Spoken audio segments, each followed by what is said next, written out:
Greetings, Alabama companies, exporters, business experts, and thank you especially to the Alabama Department of Commerce for giving us this opportunity to talk to you all today about websites, about effective online business development tools for today's world. Thank you, all of you. Great to see you all today. Well, see some of you anyway, and have you all today for this webinar. We appreciate you taking the time to log on and talk with us about some of the help that Alabama has put in place for businesses in today's environment and some effective online business development tools that you can all see. Thank you all very much indeed. Right, for today's session, please be aware that you've all been muted during the presentation, but we'd love you to put some questions in. We have reserved some question time at the end. Now, just while the last of you are logging in, let's just introduce ourselves to you today. So my name is Susanna Hardy, and I'm Chief Content Officer at IBT Online. Really pleased to be here today talking to Alabama companies. It's a real pleasure for me. So Chief Content Officer means that I get involved in anything that revolves around content. That can be keywords, search engine optimization, webinars, or content for your websites.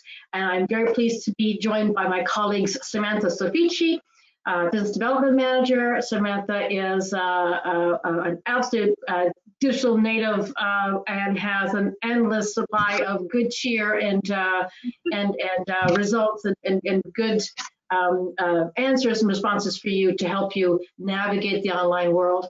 And also by our Senior Marketing Manager, Joel Lazarotto, is going to talk to us a little bit about how different markets react in different ways to marketing internationally. We are really, really delighted to have Hilda Lockhart as Director of International Trade for the Alabama Department of Commerce. I'm sure she is known to many of you already. She is a very experienced and superb expert in international trade and is responsible for leading the whole state of Alabama's trade promotion and development efforts for all of your products and services in Alabama. So before we start, just a very quick word also about IBT Online, who we are as a company. We're a US company. And we are 100% focused on providing online tools for exporters. So it's those crossroads of those two aspects, online and international. That's really sort of what defines us. And I guess our unique selling point in that sense is that we think, act, and sleep online and globally, and have done since our creation since 2002. So that's us. We're very, very pleased also to be working with the state of Alabama on providing some effective online business development tools for Alabama companies. Today's agenda, we've split it up kind of like into 6 parts. But you'll see that at the end we have reserved some time for Q&A. So pop those into the chat box and we'll be creating the questions for that. We're going to start with Hilda giving us an overview of some of the aspects for sort of a helping hand that the state is providing at the moment for Alabama businesses. And then we're going to dive right into the main subject matters of why we think Alabama exporters really need localized websites and what are they. And then sort of, some of the other online business development tools that you can use in today's environment, and give you some examples of how exporters are using online tools like localized websites in today's world, and talk to you again about some grants and the Online Global Program for Alabama companies. So without further ado, I'm going to hand the microphone over to Hilda to talk us a little bit about a helping hand for Alabama companies. So Hilda. Thank you, Susanna, and good morning to everyone. And we're so glad that you joined us for this webinar to talk about online globalization. We're real excited about the new partnership that I'll say a little bit more about in my remarks with IBT. This has been a long time coming. We've been discussing this for quite a while, and So, as many of you know, our mission at Commerce is to help companies find overseas markets for their products and services, which increases our exports. And exports is one of Alabama's economic engines. And we do a great job, all our companies do a great job of getting out there and finding new markets. And this helps us create and sustain jobs. So we just thank you, all the companies that have been enduring this time. We know that it's been a very extremely challenging times during the past 3 months with the COVID-19. It's impacted travel, supply chains, it's caused shutdowns and closures, and it's just causing a lot of uncertainty for all of us. And so even at the state government level, we're experiencing a lot of the things that a lot of the companies are.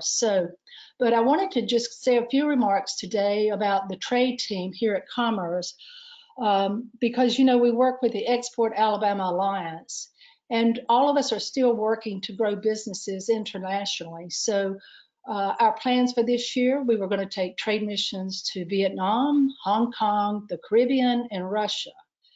And of course, all these trips have been postponed. We're not saying they're canceled. We're optimistic that things will get better, and we still want to hit those markets. And we know we will. It may just be in 2021.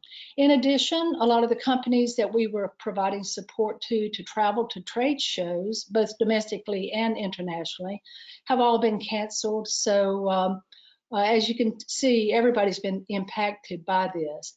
But many of the services that we are provided by the Alliance are still just a phone call or email away. I mean, we're still available to help companies and help you expand into new markets, or maybe look at existing markets and how you can do better there or make more sales.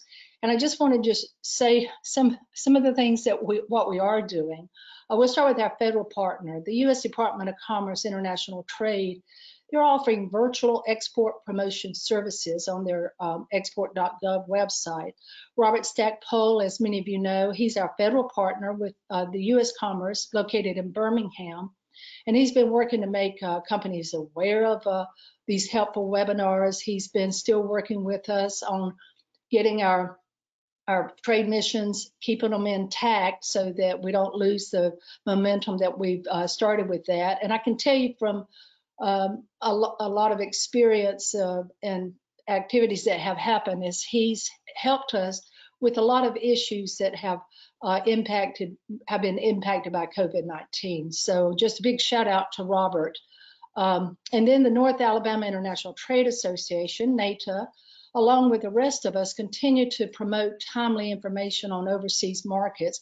We're pushing out webinars and things that are put on by international partners, so you get a lot of information on new markets and what's going on in those markets.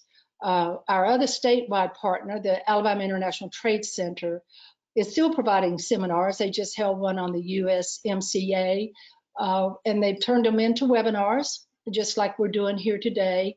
They also, still do a lot of export financing assistance. Customized research is one of their fortes. In addition, they've been real busy with the disaster assistance loans provided by SBA, and we want to give a big shout out to them for helping the companies maneuver through that loan package.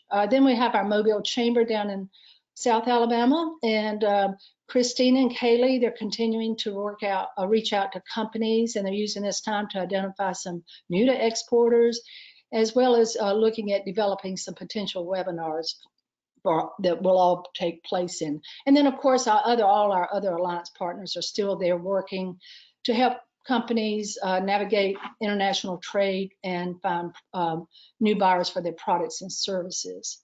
But because of COVID-19, the Alliance began looking for innovative ways to help you as a company reach out to potential buyers and partners throughout the world. Since we can't travel and we can't do trade shows and trade missions, we're trying to figure out how can we reach new buyers and new partners out there. And that's why we're real excited about today's program, because we're announcing a new partnership with IBT Online. And we want to help you go global using the #1 sales and marketing tool available at your hands, and that's your website.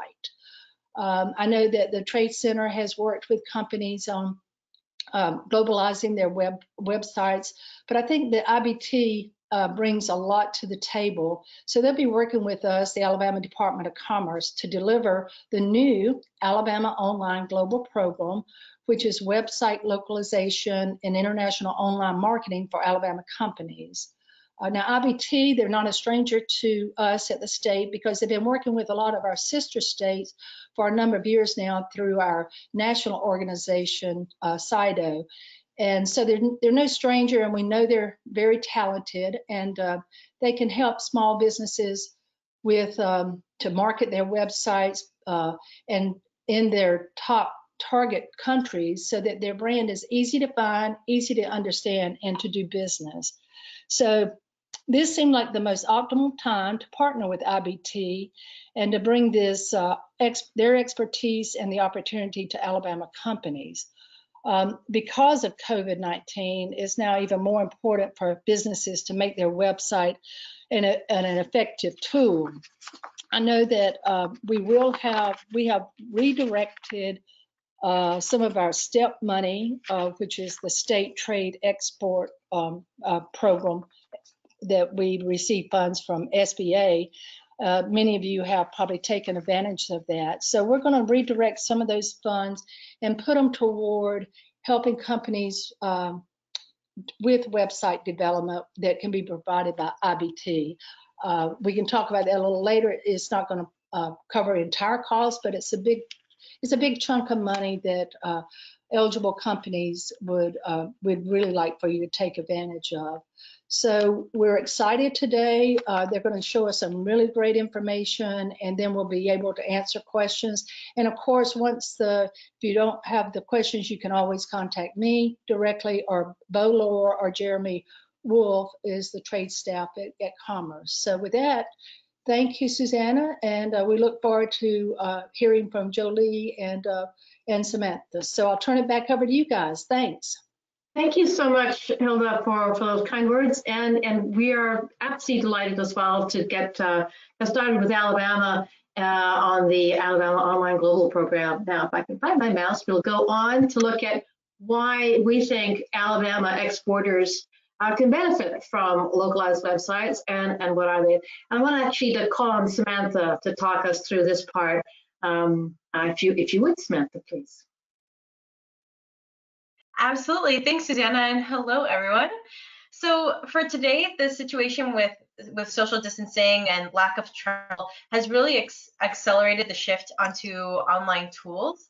And talking to companies in the USA and Mexico, UK, Japan, just global companies, we've identified 4 major issues that we see affecting business. So the first 3 are looking after employees, managing cost and cash flow, maintaining supply chains and existing partnerships. All 3 of those are very important, very relevant for right now. What we're going to be focusing on is generating sales business. So keep your business up and running and being prepared for the new normal or for the rebound. So we will be focusing on doing this with online tools because that's our expertise.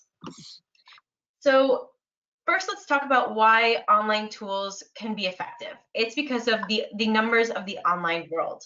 So as of January 2020, more than 4.5 billion people across the globe are on the internet. So about 60% of the world's population. And when we analyze the number of people that are online and their behavior and how they're interacting, I want to draw your attention to the amount of time online. Nearly 7 hours a day. And this is January 2020. This is before COVID-19, before everyone shifting to working remotely, working online. So that's an average. So if there's a takeaway from the slide, it's that across the globe, your customers, your prospects, your leads, your future distributors, your future employees, your suppliers, everyone your business interacts with is online, and they're spending the majority of their day online, and the numbers are growing. actually a little under 300 million, which is or a little under 300 million, which is a few million less than the population of the United States, came online last year. That is a ridiculous number. And the growth has certainly not slowed down since COVID-19. And what we've seen is that what the majority of people are doing online is communicating. Again, COVID-19 has massively increased that, and between remote working and the way people are doing business with each other, they are communicating. Over 43% of internet users use social media for work purposes, and the worldwide average number of accounts are 8.6 per internet user. And about 2.5 hours per day on average is spent on social media worldwide. And that, again, isn't just an average, and that's before COVID-19. So you can imagine what the numbers are now. And actually, the numbers back it up. So LinkedIn, an article came out on Financial Times regarding LinkedIn, and the article shared that a ton of people are using LinkedIn a lot more than they used to, so that they can stay top of mind with their potential customers, with customers that they already have. They just want to stay in front of the people that they want to do business with, and the numbers back it up. LinkedIn shared that the number of conversations its members jumped 55% in March from the same month last year. And live broadcast has gone into absolute overdrive. Demand has more than tripled since February, and users are much more chatty on these broadcasts. The number of comments have surged 272%, which is insane. And all of this is really good news for companies and exporters. I mean, it means you know exactly where your clients are and what they're doing. They are online, and they are on social media, and they're interacting with each other, and they're communicating with each other. So you can absolutely use this. And it's important to keep in mind that online is not for B2C companies, as a lot of people think. It is for everyone. So I wanted to include this slide because there's a ton of Alabama companies out there that are in the B2B space, and sometimes can suffer from a bit that we call perfectly engineered syndrome. It's when you think deep down that your product is so wonderful that it'll sell. Your product probably is really wonderful, but I would suggest that the current situation has kind of put a damper on that. You need an online presence that will speak to how wonderful your products are, how wonderful your company is, and it needs to be keyword optimized so that people can actually find you.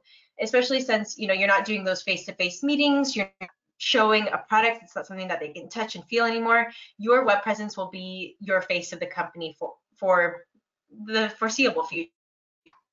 Also, I want you guys to keep in mind that when doing B2B business, there are still people on the other side of that business, and they purchase and they research in a similar way that they purchase products for themselves as a consumer.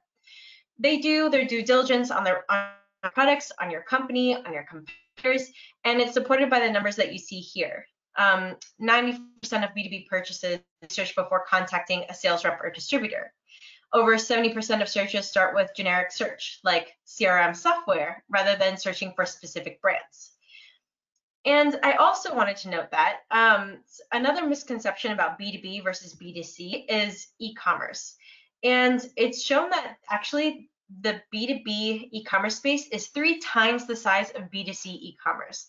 So also something to keep in the back of your mind when considering moving forward into this new normal.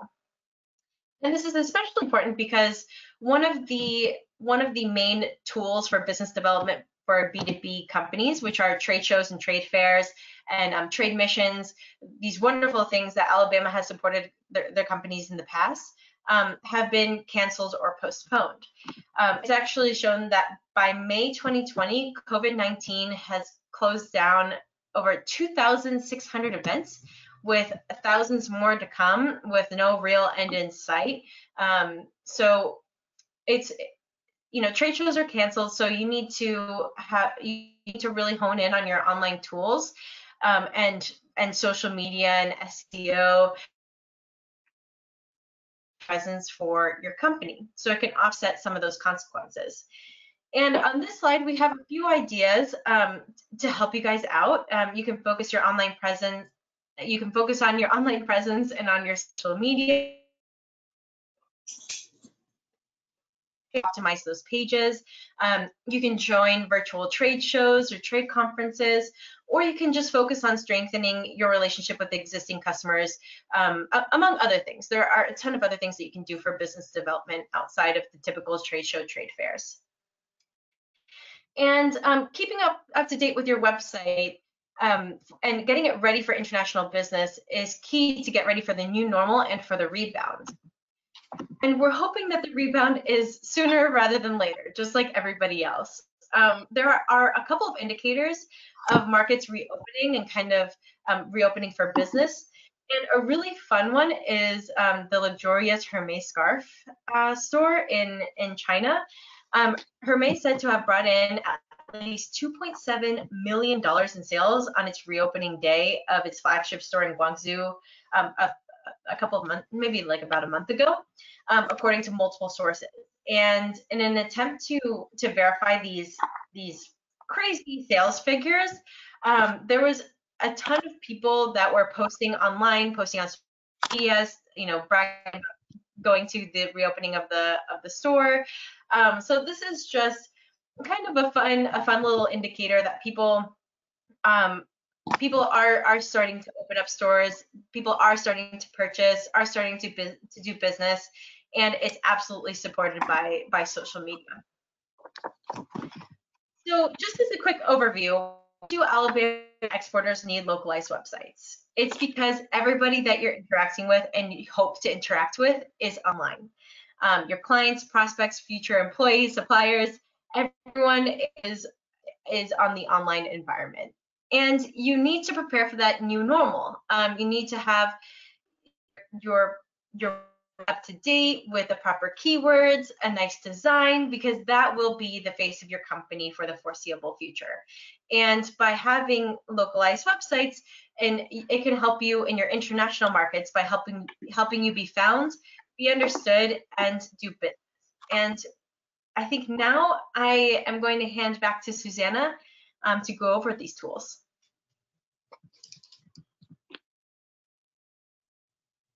Susanna, I think you're on mute. So I am. Sorry about that. Thank you. Right.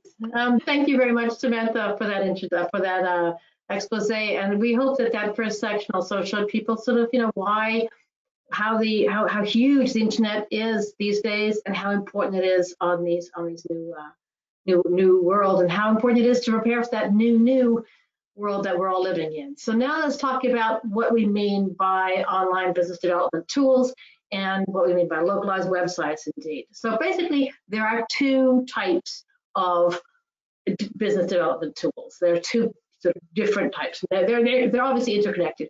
On the first side, you've got websites. And these can be tiny, these can be huge. They can be e-commerce enabled, they can be like a brochure. They come in all shapes and sizes. Then moving with that, you have online marketing. And essentially, there's two types of online marketing: search engine marketing and social media marketing. So search engine requires it to be optimized for the search engine, and social media marketing is directly on platforms like this, Facebooks and things like that. But no matter what the tool, if it's online, it means it has to be localized. And localized means it has to be customer centric. And that is the essence of how the internet is built, of how search engines, for example, work.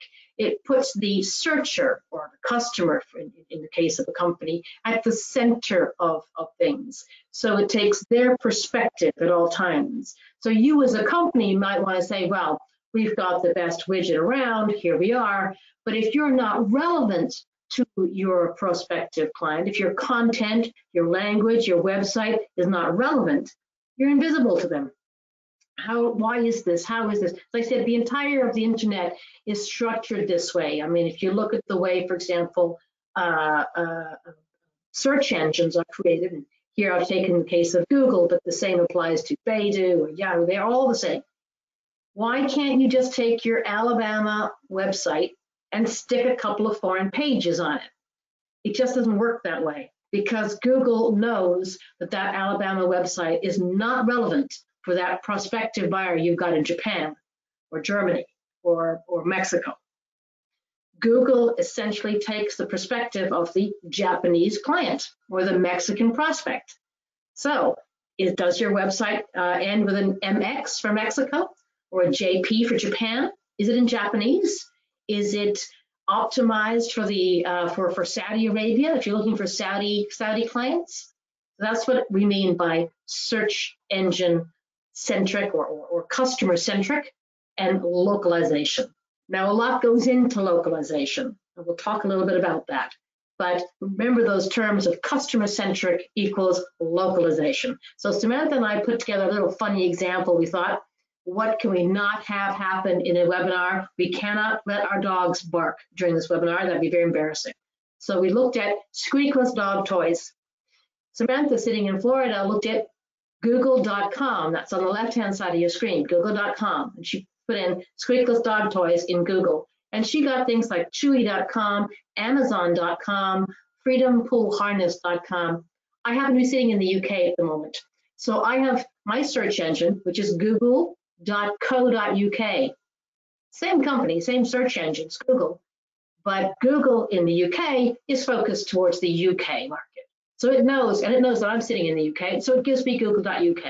And I put the same words in, same language, squeakless dog toys, and I get barks and bunnies, timeforpaws.co.uk. I get Amazon, but I get amazon.co.uk, different Amazon, different Google. That's sort of an example of what we mean by localized website and how you might be invisible to your prospect audience. I mean, I don't get chewy.com and Freedom Pool Harness. I get other things. One example that we have as well about localization, one clear way of looking at it is its keywords. Keywords become really important when you're making sure. Keywords tell the search engines what you're wanting to communicate. They're the key word, literally, of what you're saying to the search engine you want to be referenced for. So if, for example, if you are targeting the Spanish market, then you really need to make sure that you're using the word coche for car and not auto, which you would use in Mexico. Because if you're using the wrong term, 91% of people who go on the internet in Spain and search for anything to do with a car are going to use coche. So if you're using the wrong keyword, you're only even capturing 9% of people on the internet.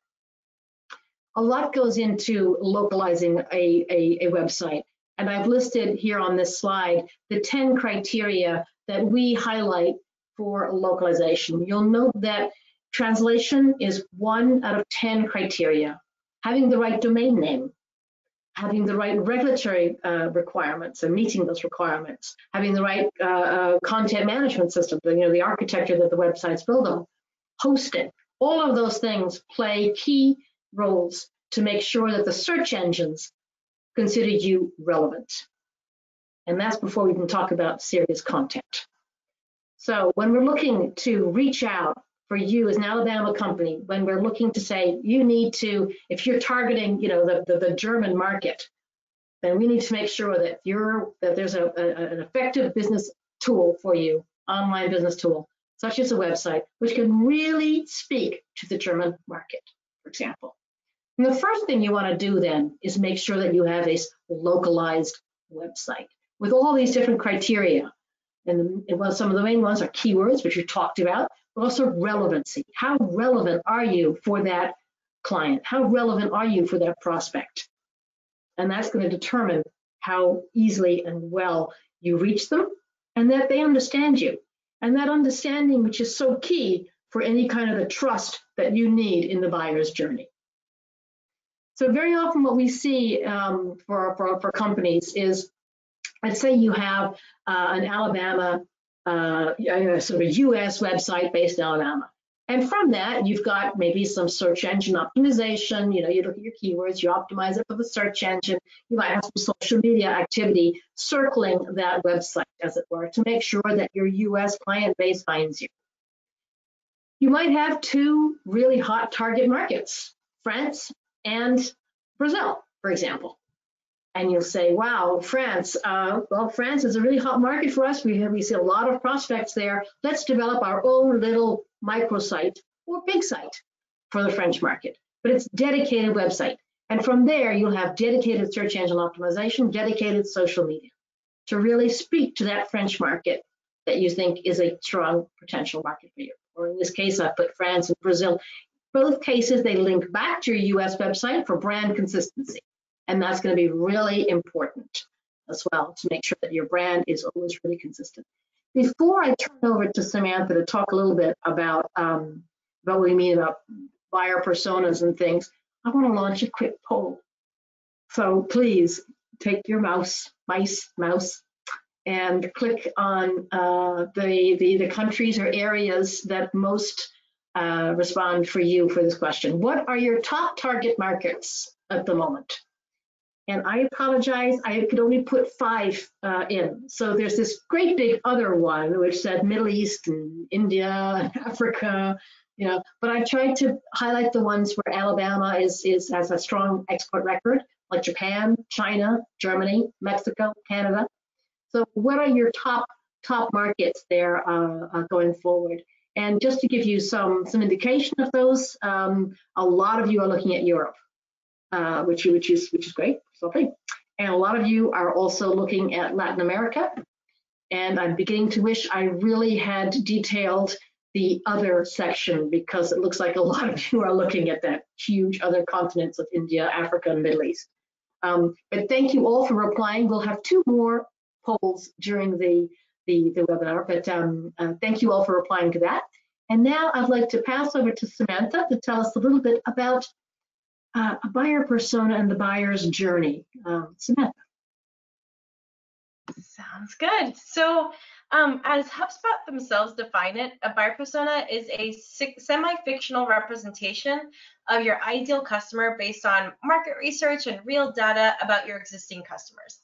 So the point about defining your buyer persona is that it allows you to make sure that you're always reaching out to the right person at the right time with the right message, saving you and your company just a ton of time and resources. And this here that you see here is a great example from Zipcar. So they have such a clear idea as to who their buyer persona is that they actually put it into their mission statement. So they are looking for somebody who is urban, educated, tech savvy, and environmentally conscious. And if you look at this example post on the right, this Instagram post, you can see that it's 2 younger people. They're holding plants, making them look environmentally friendly. If you look at their backgrounds, they are in an urban environment. They're not on a farm or anything. So it absolutely speaks to who their buyer persona is. And the good news is that it shouldn't be hard for you guys to do. You already know the main attributes of your buyer persona, and it's just a matter of getting your sales and marketing team together and coming up with buyer personas for your US market and also for your international market. And it's important to note that your international buyer persona can and probably will be different from your domestic buyer persona, especially in times like these. On this slide, there are a few questions that you should ask yourself, like, are there multiple buyer personas for my export markets? How do they typically find me? What do they care about? How do they want to purchase from me? And this example shows L'Oreal, because L'Oreal is frequently cited for how absolutely spot on they are with their international marketing. And if you look at this picture and the text, it's L'Oreal assuring its US stylists that they're trying to support them while we're socially distancing ourselves and the majority of stylists are closed. So L'Oreal is showing their support for these stylists because they know that that's what the US cares about right now. It's about support for their SMEs. However, if we look at the Australian site, the message is completely different. There is no mention of COVID-19, of coronavirus, of social distancing, nothing like that. But instead, there's a focus on the climate. And this is probably due to the horrible fires that Australia suffered in the first half of the year, just a few months ago. And that is what really matters to them right now. So that is what their messaging is focused on. And then in this last example, L'Oreal is just demonstrating to their Brazilian customers that they are doing their part to help the people in Brazil in these difficult times by producing hand sanitizer, which is something that they don't normally produce. So, so they are supporting the communities when they need it most. So each buyer persona is clearly different, and their messaging is respectful of that. And now I believe I'm going to hand to Joelle, who will cover kind of like a practical example of this. Oh, Joelle, I think you're on mute. There we go. Oh. We're learning slowly. We're getting there. Beautifully, Thank sorry you very here. much, Samantha. And thank you very much for the introduction and for the opportunity to join in today. I just wanted to show a quick example of how different buyer persona actually interact with different marketing campaigns. And for example, here we've taken a social media campaign, and this is an example from Facebook. So in this case, we were promoting the same product, similar imagery, similar messaging, obviously, of course, keeping in mind the localization and staying relevant to our local audience. But if we look at the results for this specific post, we can see we're here comparing the UK and our Mexican audience. For the UK, we achieved just over 1,200 engagements, and we were super pleased with that. But then you look at Mexico, look at the engagements, and wow, 20,000 and counting. So if we stopped at this point with our analysis, we could infer that our campaign in Mexico worked much better than it did in the UK, right? Well, not always necessarily. So if we look at the full buyer journey here, we really get the full picture. So you need to know in each market specifically and how your buyer persona in this market will react to your activities. So then you can look at the numbers in several ways. In this case, for Mexico, for example, we know that the market engages really easily. They are incredibly reactive, very responsive on social media and any kind of promotion that we've been doing through different platforms. Unlike here, if you want the more frosty Brits, where to get a like, it takes a little bit longer.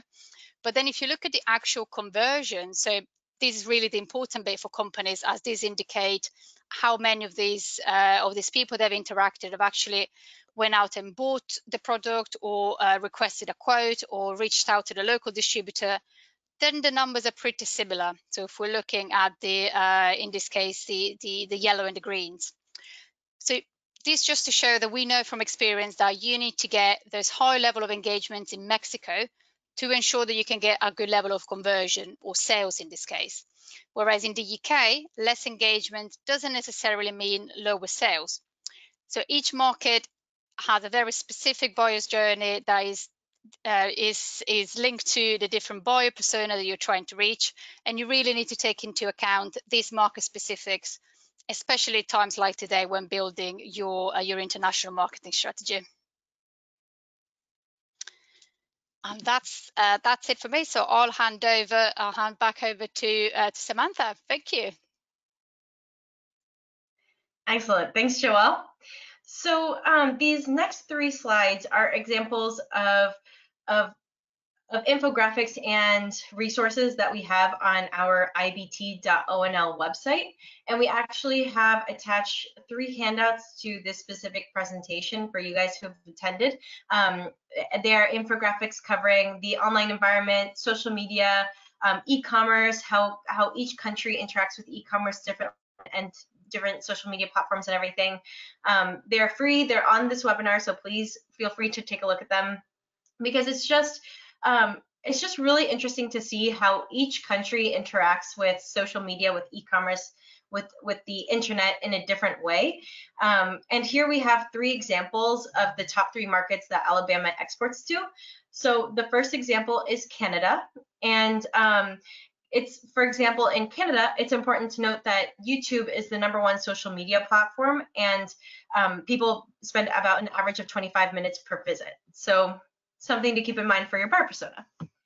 Then the next one is Germany, and Germany is really active on Facebook. 79% of Germany's Facebook users are accessing it via mobile devices. So it's really important, for example, if you have a social media campaign in Germany, make sure that it's accessible, like the pictures look nice for mobile devices, for example. Then the next one is China. And China is a specifically, a kind of a whole different environment in terms of social media, in terms of search engines. Google doesn't exist in China, it's only Baidu. So we have a whole infographic and a ton of resources dedicated to China and its online environment. So please take advantage of them, take a look at it, really think about them when thinking about your buyer personas and how you want to enter these markets. Samantha and Joelle, thank you both very much indeed. Now I wanted to take back the microphone, and this time I've unmuted myself, and talk a little bit about how exporters use localized websites. So what are some examples of how to use them? So we have a lot of different reasons. There's a lot of different reasons why companies choose to have localized websites, why they choose to have these international globalized websites. I'd say the two dominant ones is brand awareness and lead generation. Those are the two main ones. But there's a lot of other things too, which have to do about customer influencing and generating leads and so on. So a lot of different reasons for that. But I wanted to show you also some companies that are using it in today. This first example is a company called ASI. And in not far from you, actually, just very close in your region. And it was interesting because there's a company. This is a company that decided to take on these localized websites now during the pandemic. And he said, our logic is that we've gone from, it's very much a B2B company. They make like grinding wheels and things. So the vast majority of their business is done face to face. Well, that's out now. So what can they do? But they're still getting orders, but how best can they do that? And they said, now's the time to reach out, get some market share internationally that perhaps, we've been slow on up till now, really push the boundaries on this. And let's do it through online tools. Let's really get our websites out there and such. As the CEO was saying, let's shake some trees, get some market share through online tools. So that's just an example of companies that are doing that right now in the face of the pandemic and saying, now is the time to prepare for the prepare for the rebound. The next example I wanted to give you was also a company not far from you in Alabama, a U.S. company, and they have lots of different verticals. They sell to florists, they sell to meat packers, they sell to art classrooms, so lots of different verticals. And one of the key problems they have is they have little brand awareness in their industry, and they have very little visibility on their end clients. But pushing an online, doing the online global program and having these localized websites in these various countries allowed them to have visibility on their end client.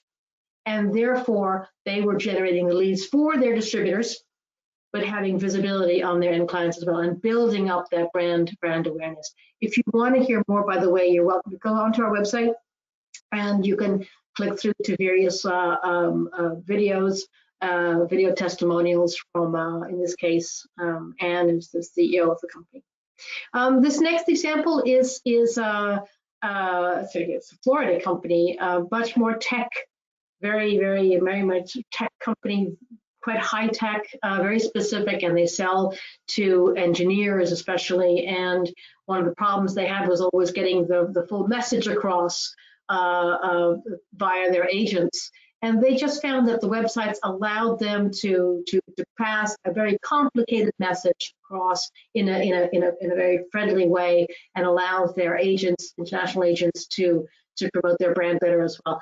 And one of the other points that they saw very quickly was that there were key markets, and when all of their big markets are key, China, Japan, UAE, all of France, all of those countries really appreciated the fact that they had a localized website for them. So they said, you actually care enough about us here in France to have a little French website. we know that you're actually serious then in servicing us, which I think was another important point. And again, if you wanted to hear more about the testimonial, it's on our website for the video. This last example is more a B2C company. And again, it's about brand awareness, because they want people to go in and say, I want AMSOIL, not I want engine oil. And they also want to generate leads for their regional distributors. So they handle the marketing and the distributors handle the distribution. So there's a clear delineation, clear definition of those two. So they created we created for them a series of websites which were all specific to that market, but you can easily see the brand coming through in each case, whether it's, in this case for France, or in this case, sort of, for Brazil, and, a different feel about it for that. So again, these very much like sister websites, and they can be small or they can be large for the individual markets, for brand awareness, brand growth, and lead generation, especially. Now, we want to talk about as well the Alabama Online Global Program, which the state of Alabama is sort of unfolding today. We're very, very proud to be part of that. And Samantha, perhaps you could talk a bit about that. Yeah, absolutely. So our first option is option A, which is a 2-market expansion with a limited scope. So 12 web pages, 1,000 words each website. So by the end of option A, you'll have 2 fully localized separate websites that are completely localized for your top 2 target markets. So for example, you have one in German for Germany, and then one in French for France. These websites will be based off of your us.com website, go through a whole localization process, including helping you purchase proper domain names, local hosting, SEO keyword research, industry-specific translators, things like regulatory compliance, and just so much more. So by having these websites, they will help you be found, be understood, and be easier to do business with in your top target markets. So in terms of budget, this option A costs $12,000, but qualify for the STEP grant from the Alabama department, then they're up to $6,000 of the cost, making the exporter or the qualified Alabama company only $6,000. Next is option B. And option B is anything above and beyond the scope of work of option A. So maybe your company is looking for a complete website redesign for your international sites, or maybe you want to add international e-commerce, or maybe you only want one country, but you want it to be huge scope of work. So you want it to be 30 web pages and 10,000 words. Then option B would be the right option for you. The budget of option B is completely dependent on the scope of work and what the company seeks to do, how many markets, how many pages, the functionality. But if you apply for the STEP grants from Alabama, then there is the $6,000 available for reimbursement. Samantha, before we go any further, I want to do my next poll, if that's all right. So again, a little poll for Alabama companies. Are you interested in learning more about website localization and about these the Alabama Online Global Programs and grants?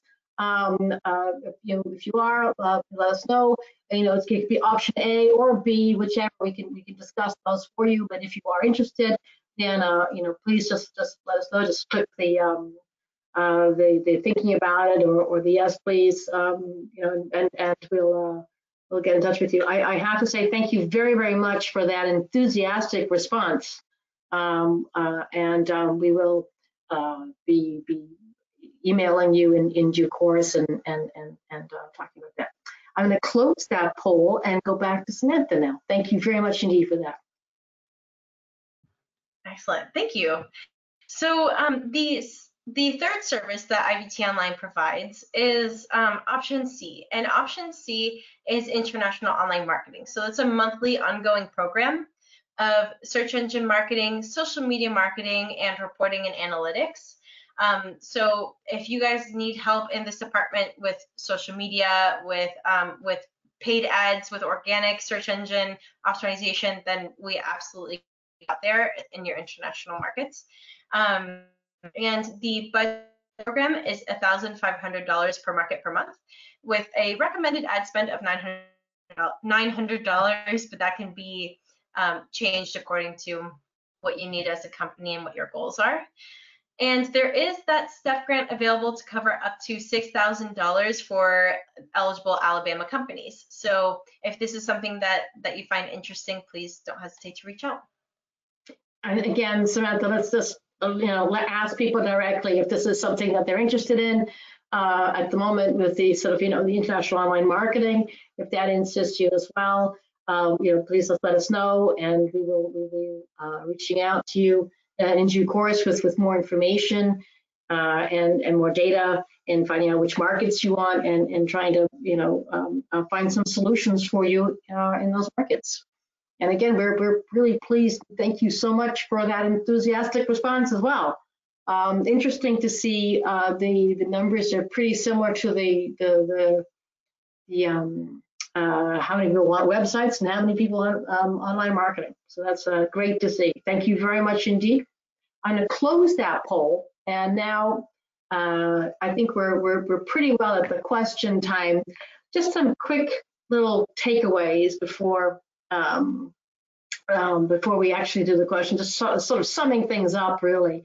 I guess the first takeaway that we wanted to do was really to say, as Samantha said in the beginning, 4.5 billion of us are online, and we're online for most of our waking day, and we are communicating, and we're on social media everywhere, and that's good news. It means that you, as an exporter, you know exactly where your prospects are and how to reach them. They're online, and you reach them through social media and your website, so that's terrific. And the second takeaway really is that preparing for the new normal means increasing your online presence, your online real estate. And if you're an exporter, it means increasing your international online presence and efforts. And effective online business development tools, website and your marketing, website and marketing, either one or both.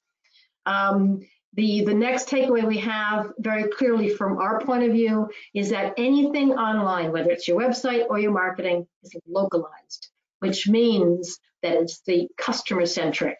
It's from the point of view of your Japanese prospect or your German client or your Mexican prospect. So it's all about making sure that your websites are relevant to them.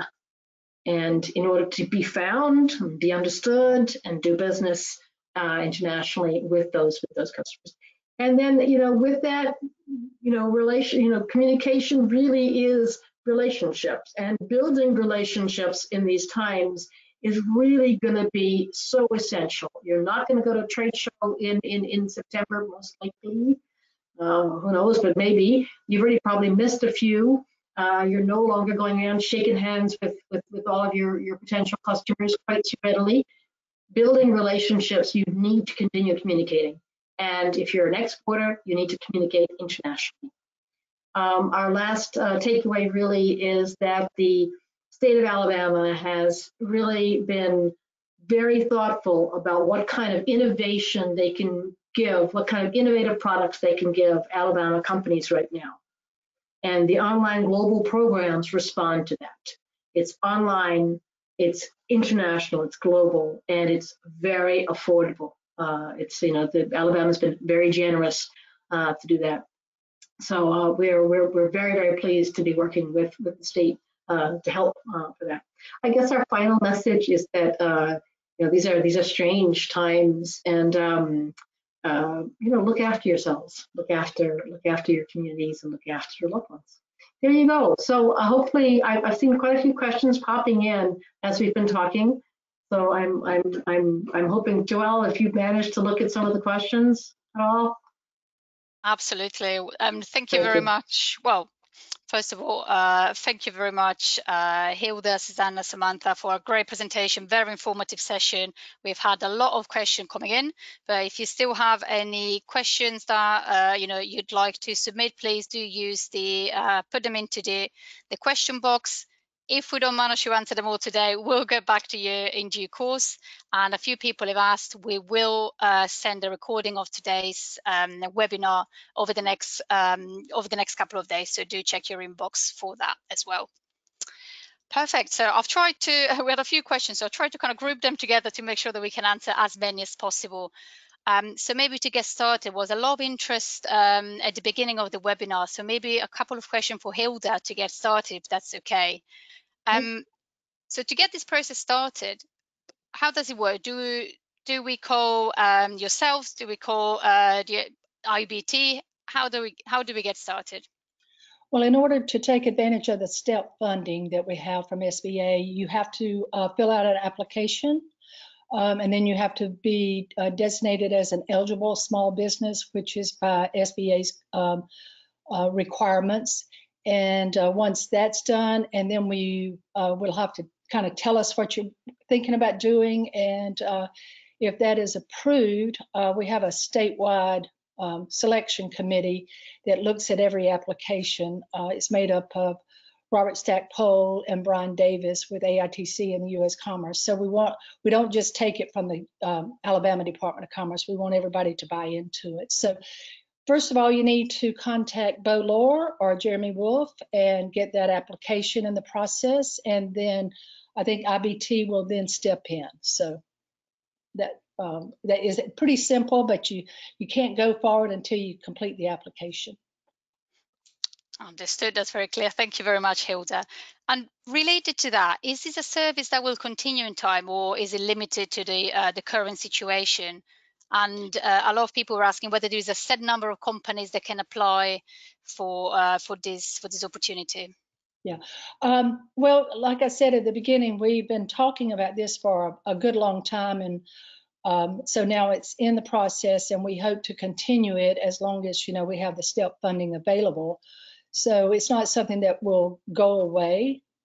We're hoping that it will continue, and any company can apply for it, and just as long as you meet the requirements. So I think this was brought on mainly because of COVID-19. So it pushed us into trying to do something a little bit more innovative for the companies other than what we were normally doing. So we're excited about it. Absolutely. Thank you very much. And we had a couple, again, I'm trying to pull them together, a couple more technical questions. Can a company apply for the STEP grant funding to be applied towards services like what IBT can provide? And then again, towards a trade mission or a trade show, fingers crossed, if they will happen soon, within the same year, or is it once a year? How does that work? That's a good question. We kind of look at it on a case-by-case basis. We would like to be able to help someone with their website through this program, but also take them on a trade mission or let them do a trade show, because I think they all work hand in hand, and it's critical that they get the full circle of assistance. So we would really, right now it's not limited to that. So we would like to think that there's enough money out there to spread it around to a lot of different companies and not just focus on one company. But there are situations that we've helped companies twice in the same year. So, it's really looked at on a case-by-case basis, but we're hoping that we'll have the problem of having way too many people knocking on our door. So that's a good problem to have, I suppose. So I encourage everyone to, get in touch if you have any questions, either with Hilda, your team, or, if we can help with anything as interim, please do get in touch. Thank you very much. We had a couple of questions coming in that maybe one for Samantha, if that's okay. So can IBT Online actually help with the content for anything from blogs, social media, or would they need to provide that to us? Yeah, we can absolutely help. We can help with your company. We can interact with your distributors, depending on you kind of want to structure that, we can help you create content, in short. Fantastic. And I think, Susanna, you might have scared a couple people off when you talked about keyword and keyword research. Does IBT helps with the keyword as well? Yes, absolutely. Of course, yeah. I mean, it always helps if you have some initial view of the keywords that you use for your US website, but even if you don't, that doesn't matter. We will find the right and relevant keywords for your destination market.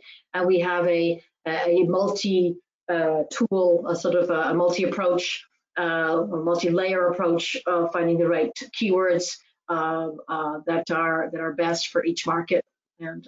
And then we actually give you all these Excel spreadsheets with them all as well, which are useful for you. Fantastic. I'm looking at the time. I can squeeze one more in maybe before we before we get to the hour. Samantha, one for you. Can IBT help us get the domain names for the website?